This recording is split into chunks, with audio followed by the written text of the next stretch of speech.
अच्छी और सच्ची खबरों में सबसे पहले बात भारत अमेरिकी एयरफोर्स के ज्वाइंट एक्सरसाइज की। कोप इंडिया 2023 के दूसरे चरण में दोनों देशों की एयरफोर्स ने बंगाल के कलाईकुंडा एयरबेस पर अपने दमखम का प्रदर्शन किया। ये एक्सरसाइज ऐसे वक्त में हो रही है जब चीन और भारत के बीच सीमा विवाद को लेकर तनातनी चल रही है।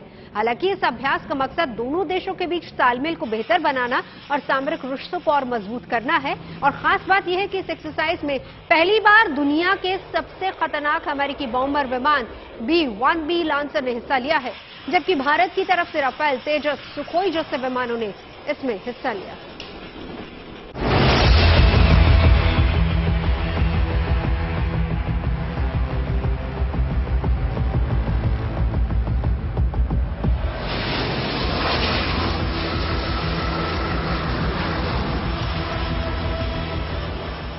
बंगाल के आसमान में भारतीय लड़ाकू विमानों के साथ अमेरिकी फाइटर जेट की ये जुगलबंदी बेहद खास है। भारतीय वायुसेना के बेड़े में ताकत सुखोई से लेकर जैगुआर तक और राफेल से लेकर तेजस तक ने कुछ इस अंदाज में अपने पराक्रम का परिचय दिया।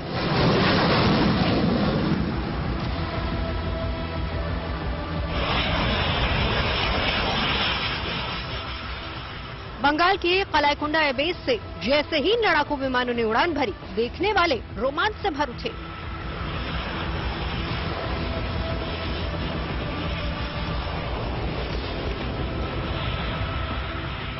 इस रोमांच को बढ़ाने का काम किया अमेरिकी फाइटर जेट F-15 ने।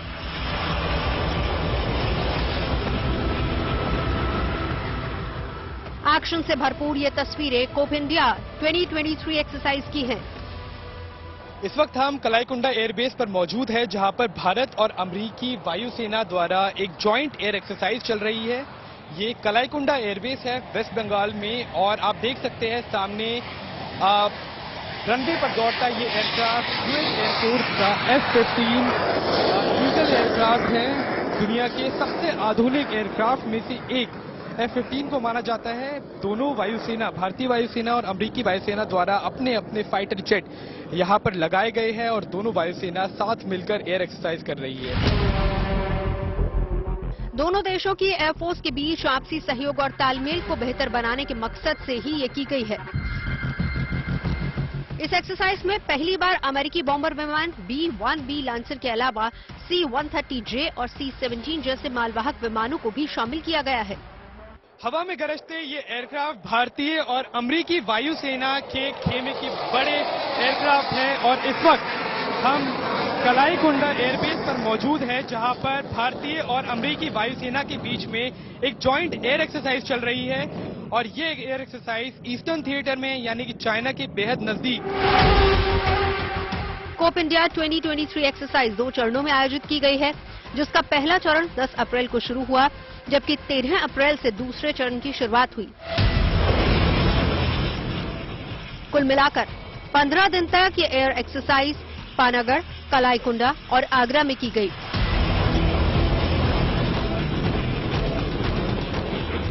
खास बात यह है कि देश के पूर्वी सेक्टर में किए गए इस अभ्यास के जरिए विस्तारवादी चीन को भी संदेश देने की कोशिश की गई है। किस तरह से जॉइंट एयर एक्सरसाइज होती है, उसका मकसद यही रहता है कि दोनों वायुसेना जो भी इसमें पार्ट ले रही है वो किस तरह से किसी भी ऑपरेशन में साझेदारी दिखा सके, और इसका कहीं ना कहीं एक बड़ा मैसेज चाइना को देने का भी कोशिश रहेगी। क्योंकि जहां पर ये एयरबेस है और जहां पर ये एयर एक्सरसाइज हो रही है, ये ईस्टर्न थिएटर में, यानी कि line of actual control China की बॉर्डर से बेहद नजदीक है। तो कहीं ना कहीं जहां LAC पर हमने एक्शन देखा चाइना द्वारा, कहीं ना कहीं अग्रेशन जहां हमने देखा, और इंडो पैसिफिक यानी कि प्रशांत हिंद महासागर में भी जिस तरह से चाइना अपनी धमक बनाने की कोशिश कर रहा है, वहां पर दोनों वायुसेनाओं का जिनका स्टेक है, भारतीय वायुसेना और अमेरिकी वायुसेना, यहां पर एयर एक्सरसाइज करके ये एक संदेश देने की कोशिश कर रहे हैं कि ये दोनों देश साथ मिलकर किसी भी मुसीबत से निपटने के लिए तैयार है। दोनों देशों की वायुसेना के बीच ज्वाइंट मिलिट्री एक्सरसाइज आखिरी बार 2019 में हुई थी, यानी ये युद्धाभ्यास 4 साल के गैप के बाद सफलतापूर्वक आयोजित किया गया, जिसमें शामिल दोनों देशों की वायुसेना के जवानों का अनुभव काफी शानदार रहा। The flying experience was really just great training, a great opportunity to grow in our capabilities with our partners in the region to support that free and open Indo-Pacific. Bharat और अमेरिका ने हवाई अभ्यास की शुरुआत 2004 में की थी। पिछले कुछ सालों में दोनों देशों के बीच इसमें तेजी आई है। दोनों देशों की कोशिश यही रही है कि इस तरह के अभ्यास के जरिए अपनी क्षमताओं को हर कसौटी पर परखा जाए, ताकि अगर भविष्य में कभी जरूरत पड़े तो दुश्मन को माकूल जवाब दिया जा सके। आने वाले दिनों में हमें और ज्यादा करीबी कोऑपरेशन देखने को मिलेगा, करीबी संबंध देखने को मिलेंगे, और चाहे वो LAC हो या फिर हिंद प्रशांत महासागर का इलाका, जहां पर चाइना अपनी धमक बढ़ाने की कोशिश कर रहा है, वहां पर भारतीय और अमेरिकी सेनाएं, वायु सेनाएं और ये दोनों देश मिलकर एक फ्यूचर डिफाइनिंग यानी कि भविष्य तय करने वाले रिलेशनशिप में तब्दील हो रहे हैं। और किसी भी देश के कोने में ये दोनों फोर्सेस मिलकर कोई भी ऐसी हेजेमोनिक टेंडेंसी यानी कि एक तरह से तानाशाही रवैये को बर्दाश्त नहीं करेंगे और उसका काउंटर करेंगे। कैमरा पर्सन सचिन डोंगरे के साथ मैं अक्षय डोंगरे। चीन अपनी पड़ोसी देशों की जमीन हड़पने का कोई भी मौका नहीं छोड़ता। अब इसके लिए चाहे उसे कुछ भी करना पड़े, चाहे ताइवान हो या भारत या फिर कोई दूसरा पड़ोसी देश, चीन अपनी सैन्य ताकत के बूते विस्तारवादी नीति को लागू करने की फिराक में हमेशा रहता है।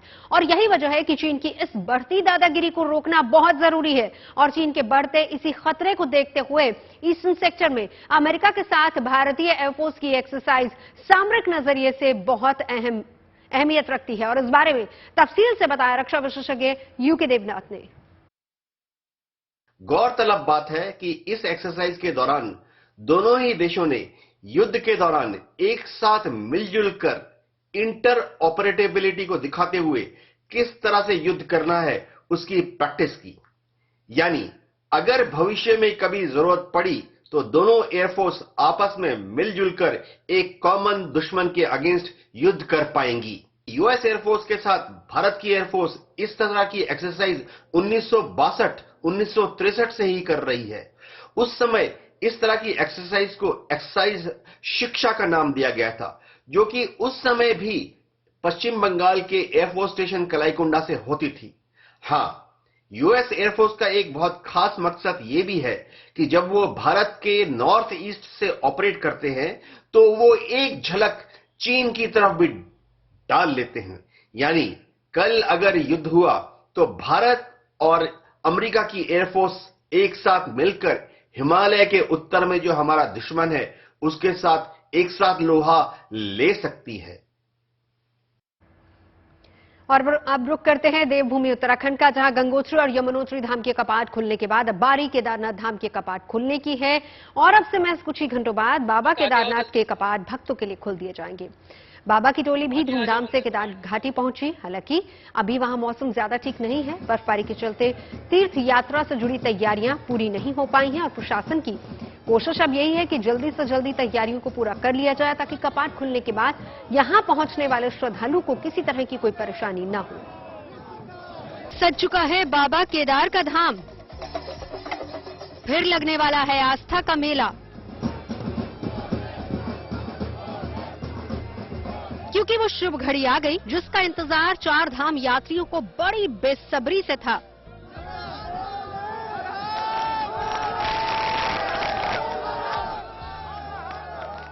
उत्तराखंड की चार धाम यात्रा में एक बाबा केदारनाथ के कपाट बस सबसे कुछ ही घंटों बाद खुलने वाले हैं। कपाट खुलने से पहले ही भगवान केदारनाथ की पंचमुखी मूर्ति फूलों से सजी डोली पर सवार होकर केदारधाम पहुंच गई।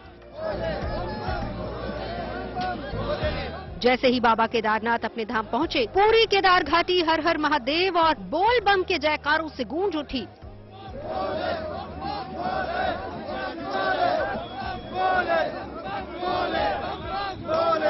इस दौरान बाबा की एक झलक पाने को श्रद्धालु बेताब नजर आए। इस पल को किसी ने अपने मोबाइल में कैद किया तो किसी ने बाबा की डोली पर फूल बरसाए। इतना ही नहीं, बाबा केदार की ये डोली जिस भी रास्ते से गुजरी उस पर हेलीकॉप्टर से फूलों की बारिश भी की गई।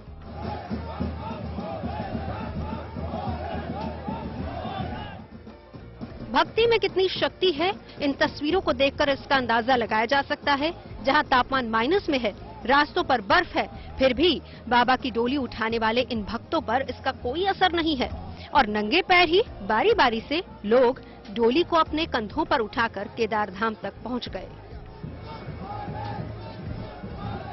25 अप्रैल की सुबह जब मंदिर के कपाट खुलेंगे, पूजा अर्चना शुरू होगी, मुख्यमंत्री भी यहाँ मौजूद होंगे, रावल यहाँ पहुंच चुके हैं, लेकिन सबको इंतजार था बाबा की सवारी, उस यात्रा, उस डोली के पहुंचने का।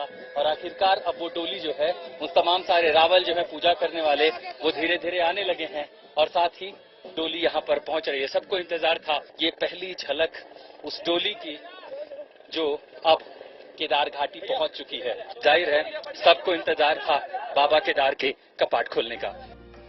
सेना के बैंड की धुन पर झूमते इन श्रद्धालुओं को देखकर भक्तों की खुशी का अंदाजा लगाया जा सकता है।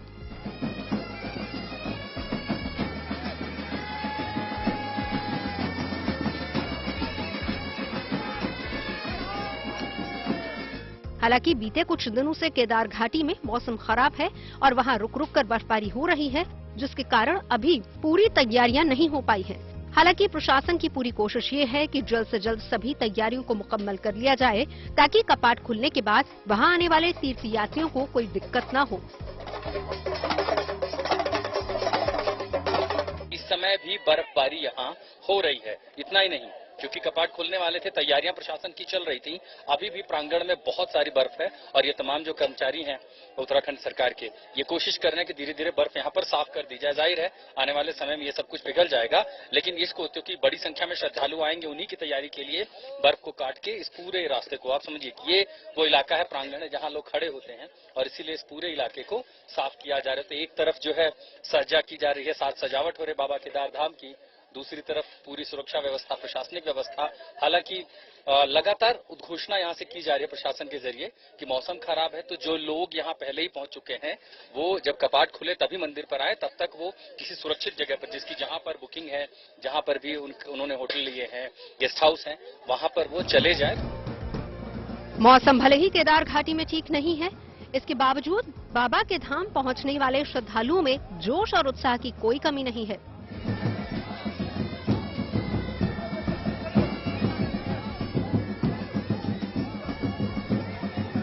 सोनप्रयाग से आई इन तस्वीरों में श्रद्धालुओं की लंबी कतारों को देखा जा सकता है।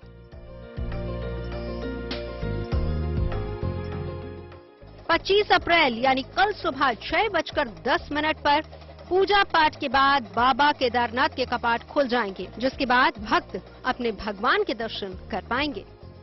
जोश है, ये श्रद्धा है, उत्साह है कि कपाट खुलने के पहले ही बड़ी संख्या में श्रद्धालु पहले ही केदारनाथ पहुंच चुके हैं। बाबा केदार धाम से कैमरामैन दीपक बिष्ट के साथ मैं Ashutosh Mishra, good news today. Uttarakhand की इस चारधाम यात्रा पर जाने के लिए रजिस्ट्रेशन बहुत जरूरी है और रजिस्ट्रेशन के लिए दो विकल्प हैं, एक तो ऑनलाइन, दूसरा ऑफलाइन। जो यात्री ऑनलाइन रजिस्ट्रेशन नहीं करवा पा रहे हैं उनके लिए यात्रा मार्ग पर राज्य सरकार की तरफ से रजिस्ट्रेशन खोले गए हैं। ऋषिकेश के एक ऐसे ही रजिस्ट्रेशन सेंटर का जायजा लिया हमारे सहयोगी अंकित शर्मा ने। 25 अप्रैल को केदारनाथ धाम के कपाट खुलने हैं और 27 अप्रैल को बद्रीनाथ धाम के कपाट खुलेंगे। हालांकि जो मौसम है वो कहीं ना कहीं यात्रा में खलल डाल रहा है और भारी बर्फबारी को देखते हुए अभी केदारनाथ धाम की रजिस्ट्रेशन पर रोक लगा दी गई है। इस समय हम ऋषिकेश के यात्रा रजिस्ट्रेशन और ट्रांजिट कैंप में मौजूद हैं, जहां पर आपको दिखाते हैं कि किस तरीके से इस बार सेटअप किया गया है। पूरा सेटअप आप देख सकते हैं, यहाँ पर कई लोग हैं और सभी जो है महिलाएं कार्यकर्ता हैं जो यहाँ पर लगातार यात्रियों का रजिस्ट्रेशन कर रहे हैं। रजिस्ट्रेशन जो है कंपलसरी रखा गया है। हालांकि जो पर डे कैप था, प्रतिबंधित एक संख्या थी जिसमें कहा गया था कि इससे ज्यादा यात्री जो है एक दिन में किसी भी धाम में नहीं जाएंगे। उस संख्या को, उस कैप को हटा लिया गया है और अब यात्रियों पर कोई पाबंदी नहीं है, लेकिन रजिस्ट्रेशन बहुत जरूरी है और रजिस्ट्रेशन यहाँ पर लगातार हो रहे हैं। यात्री लगातार यहाँ पर कतार में खड़े हैं। अधिक बातचीत के लिए हमारे साथ यहाँ पर मौजूद हैं प्रेम आनंद जी, जो कि यात्रा रजिस्ट्रेशन के प्रोजेक्ट डायरेक्टर है। उनसे बात करते हैं। सर, सबसे पहले तो केदारनाथ की जो यात्रा है उसके रजिस्ट्रेशन रोक दिए गए हैं, क्या वजह है जो रजिस्ट्रेशन रोके गए हैं और कब खुलेंगे? अभी जैसे कि केदार में जैसे आप सुन रहे हैं कि बहुत बर्फबारी हो रही है और थोड़ा वेदर इशू वहाँ पर आ गया है, इस वजह से यात्रियों को रोका गया है कि उनको किसी तरह की वहां पर परेशानी ना हो। और जैसे ही मौसम ठीक हो जाता है और रास्ते खुल जाते हैं तो फिर से केदारनाथ के रजिस्ट्रेशन शुरू हो जाएंगे। अभी फिलहाल जो 3 धाम यमुनोत्री, गंगोत्री और बद्री के रजिस्ट्रेशन शुरू हैं, तो यात्री अभी यमुनोत्री, गंगोत्री और बद्री के लिए अपना रजिस्ट्रेशन करवा रहे हैं। मुख्यमंत्री पुष्कर सिंह धामी ने कहा था कि रजिस्ट्रेशन इसलिए जरूरी है ताकि उनकी किसी भी यात्री की ट्रैकिंग की जा सके। अगर कोई भी दुर्घटना होती है या आपदा आती है तो उस समय में यात्रियों को ट्रैक किया जा सके और जो सूचना है उसके बेसिस पे उनके परिवारजन या उनसे संपर्क किया जा सके। अब जिस तरीके की यह फैसिलिटी है उससे देखा जा सकता है कि सरकार ने पिछले साल की यात्रा से सबक लेते हुए अपनी सेवाओं में विस्तार किया है। तो रजिस्ट्रेशन सेंटर के अंदर का हाल हमने आपको दिखा दिया, लेकिन उसके बाहर भी बड़ी संख्या में श्रद्धालु मौजूद हैं जो इंतजार कर रहे हैं कि वो खुद को रजिस्टर करा सके और फिर उसके बाद अपनी यात्रा की शुरुआत कर सके। उनसे बात की मेरे सहयोगी अंकित ने। चारधाम यात्रा का आगाज हो चुका है और देखा जा सकता है कि किस तरीके से यात्रियों का सैलाब यहां पर उमड़ पड़ा है। लगातार यात्री भारी संख्या में रजिस्ट्रेशन कराने के लिए अपने क्षेत्रों से यहां पहुंच रहे हैं और हरिद्वार के बाद ऋषिकेश एक बड़ा पड़ाव है जहां पर रजिस्ट्रेशन होता है। इस समय हम चारधाम यात्रा पंजीकरण केंद्र पे मौजूद है। ऋषिकेश का ये केंद्र है और यहाँ पर ट्रांजिट कैंप भी है और लगातार यात्रियों को देखा जा सकता है कि लाइनें लगी हैं और अपने नंबर आने का वेट कर रहे हैं। उसके बाद रजिस्ट्रेशन के बाद इनको एक रिस्ट बैंड दिया जाएगा और इनकी सारी सूचनाओं को एकत्रित करके डेटा जो है वो भेजा जाएगा। यहाँ पे कुछ यात्रियों से बात करने की कोशिश करते हैं। आप कहाँ से आए हैं? गुजरात से आए। क्या नाम है आपका? अंबालाल पटेल। कितनी देर से लगे लाइन में? अभी 20 मिनट हुआ। 20 मिनट हुआ है। हमारे 50 आदमी का संघ है। अच्छा, 50 आदमी साथ में आए गुजरात से। गुजरात से आए। अन्य महिलाएं भी मौजूद हैं जो अपना आधार कार्ड लेकर यहाँ पे वेट कर रही हैं कि कब उनका नंबर आएगा। बात करते हैं। आप कहाँ से हैं? क्या नाम है आपका? हमारा नाम केशव है। अच्छा, कहाँ से आई हैं आप? मध्य प्रदेश जिले से। आप साथ में इनके? हाँ। आपका क्या नाम है? प्रभावती। अच्छा, तो कितनी देर से वेट कर रही है लाइन? बस अभी तो आए सर। पहली बार यात्रा कर रहे हैं? हाँ। अच्छा, कैसा लग रहा है? अच्छा फील हो रहा है। केदारनाथ, बद्रीनाथ सब जगह जाएंगे या एक जगह जाएंगे? सब जगह आ गए। और अब बात मौसम की कर लेते हैं। अप्रैल के महीने में गर्मी का आलम यूं है कि जैसे आसमान से ही अंगारों की बारिश हो रही है और कई बार पारा 40 डिग्री के पार भी पहुंच चुका है। हीट वेव से भी जूझना पड़ा। दिल्ली, एनसीआर, मध्य भारत में पड़ने वाले छत्तीसगढ़ और मध्य प्रदेश में तो तापमान 40 के पार जा चुका है। राहत की बात यह है कि जैसे गर्मी बढ़ती है मौसम का अंदाज बिल्कुल बदल जाता है और बादल राहत की बारिश बनकर बरस पड़ते हैं, जिसकी वजह से रह रहकर बढ़ते तापमान के बीच लोगों का सुकून भी बना हुआ है। और 2 दिन पहले हल्की बूंदाबांदी के बीच दिल्ली और एनसीआर में एक बार फिर से पारा थोड़ा लुढ़का है, लेकिन 27 अप्रैल से फिर से उत्तर भारत में बारिश की संभावना जताई गई, जिसका साफ मतलब यह है कि 2 से 3 दिन की गर्मी के बाद फिर से लोगों को राहत जरूर मिलने वाली है। पारा 40 डिग्री के पार जा रहा है, यानी अप्रैल के महीने में वेस्टर्न डिस्टर्बेंस की वजह से दिल्ली एनसीआर के लोगों को मार्च के बाद से थोड़ी राहत मिल रही है। उत्तर भारत में हुई बारिश और तेज हवाओं ने मौसम में बदलाव लाया है। तापमान में भी कमी देखने को मिली है। आने वाले दिनों में कैसा रहेगा मौसम का हाल, इस पे बात करने के लिए मौजूद है हमारे साथ कुलदीप श्रीवास्तव जी। सर, दिल्ली एनसीआर की अगर हम बात करें तो क्या आने वाले दिनों में भी बारिश के कुछ आसार हैं? देखिए, अभी हमारे पास अगले 2 से 3 दिन है। इसमें हमारे पास थोड़ा बारिश की संभावना बहुत कम है और मुख्यतः आसमान कल देखेंगे ज़्यादा साफ हो जाएगा और टेम्परेचर में थोड़ी सी वृद्धि होगी। और ये टेम्परेचर लगभग कह सकते हैं कि आज 33 से 34 डिग्री सेंटीग्रेड और कल परसों में 35 डिग्री सेंटीग्रेड के आसपास रहेगा। तो अगले 2 से 3 दिनों में टेम्परेचर हमारे पास मुख्यतः 2 से 3 डिग्री सेंटीग्रेड तक बढ़ जाएगा। उसके बाद हमारे पास एक वेस्टर्न डिस्टर्बेंस का प्रभाव नॉर्थ वेस्ट इंडिया में स्टार्ट होगा। उसका प्रभाव दिल्ली एनसीआर में 27 तारीख की शाम रात से स्टार्ट होगा और वो लगभग 30 तारीख तक चलेगा हमारे पास। तो देखेंगे 27 तारीख से क्लाउडीनेस स्टार्ट होगा, फिर 28-29 तारीख में हमारे पास क्लाउडीनेस और देखेंगे कि हल्की फुल्की बूंदाबांदी भी हो सकती है, जिससे तापमान में फिर से गिरावट आएगी। देखिए, चारधाम यात्रा की शुरुआत हो चुकी है और कल से केदारनाथ धाम के कपाट खुलने वाले हैं। 27 को बद्रीनाथ धाम के कपाट खुलेंगे, लेकिन वहां पर भी बर्फबारी की वजह से राहत और रास्तों को साफ नहीं किया जा सका है, जिसके बाद प्रशासन भी अलर्ट पर है और रास्तों को साफ करने की कोशिश की जा रही है। कोशिश यही है कि जब कल कपाट खुल जाएंगे, उसके बाद यात्री जब वहां पर पहुंचेंगे तो जल्द से जल्द रास्तों को क्लियर किया जाए। लेकिन बावजूद इसके मौसम अभी भी वहां पर खलल डाल रहा है। कल सुबह जो श्रद्धालु वहां पर पहुंचेंगे दर्शन करने के लिए, उन्हें बारिश या फिर बर्फबारी का सामना जरूर करना पड़ेगा। हल्की बारिश हो रही है केदारनाथ और बद्रीनाथ में, बर्फबारी भी हो रही है। ज्यादा बर्फबारी और भारी बारिश की आशंका फिलहाल नहीं है। मौसम के बारे में लगातार यात्रियों को भी अपडेट दिया जा रहा है। अगले 4 से 5 दिन तक पूरे राज्य में हालांकि हल्की बारिश हो सकती है, तो ऐसे में यात्रियों को लगातार इसके बारे में अपडेट दिया जा रहा है, क्योंकि उस हिसाब से ही वो अपनी तैयारियों को पुख्ता कर सके।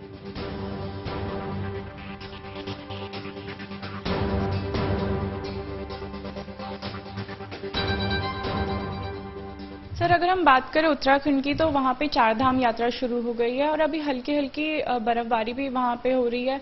तो कोई अलर्ट जारी किया गया है उत्तराखंड के लिए? क्या आने वाले दिनों में बर्फबारी ऐसी बनी रहेगी या थोड़ी उससे राहत होगी और यात्रा आसानी से हो सकेगी? देखिए, उत्तराखंड में हमारे पास जो इक्का दुक्का स्थानों पे और जो ऊंचाई वाले स्थानों पे है, जैसे कि बद्रीनाथ केदारनाथ एरिया है, वहां पर हमारे पास बारिश और हल्की फुल्की बर्फबारी रहेगी। कोई सीवियर हमारे पास एक्टिविटी नहीं है कि बड़ी बर्फबारी हो जाए, ज्यादा बर्फबारी हो जाए या ज्यादा हैवी रेनफॉल हो जाए, लेकिन हल्की फुल्की बारिश जो है हम अगले 4 से 5 दिनों तक उत्तराखंड में होती ही रहेगी। लेकिन कोई अलर्ट हमने फिलहाल अभी उसके लिए जारी नहीं किया हुआ है। जो कि है थोड़ा बहुत संभावना है कि जहां पर भी जिस समय बारिश होगी उस समय थंडरस्टॉर्म, लाइटनिंग हो सकती है। तो चारधाम यात्रा की शुरुआत, लेकिन उससे पहले ये तस्वीरें हम आपको दिखा रहे हैं। देखिए किस तरीके से फिलहाल वहां पर बाबा केदार के धाम कल सुबह खुलने वाले हैं, लेकिन उससे पहले ही बर्फबारी से पूरी घाटी पटी हुई है। हल्की बूंदाबांदी बारिश भी हो रही है। ये बद्रीनाथ की तस्वीरें हम आपको दिखा रहे हैं, जहां पर चारों तरफ बर्फ की चादर बिछी हुई है और मौसम विभाग भी यही कह रहा है कि आने वाले दिनों में बर्फबारी हो सकती है, बारिश हो सकती है। हालांकि ज्यादा बारिश की संभावना नहीं, लेकिन इस बीच अगर इतनी ही बर्फबारी और बारिश रही तो रास्तों को खोलना और वहां पर यात्रा में पैदल रास्ता काफी मुश्किल और कठिनाइयों भरा हो सकता है। जिन यात्रियों ने खुद को रजिस्टर वहां पर कराया है, उनको बार बार अपडेट्स भी लगातार दिए जा रहे हैं, क्योंकि बहुत से ऐसे यात्री हैं जो अहली सेवा भी ले रहे हैं। तो ये तमाम व्यवस्थाएं हालांकि प्रशासन की तरफ से की गई हैं, लेकिन बावजूद इसके मौसम थोड़ा खराब है। खबरें सच्ची होनी चाहिए, अच्छी खुद ब खुद लगती हैं। Navjot Randhawa signing off. आप सुनते रहिए गुड न्यूज और देखते रहिए गुड न्यूज टुडे।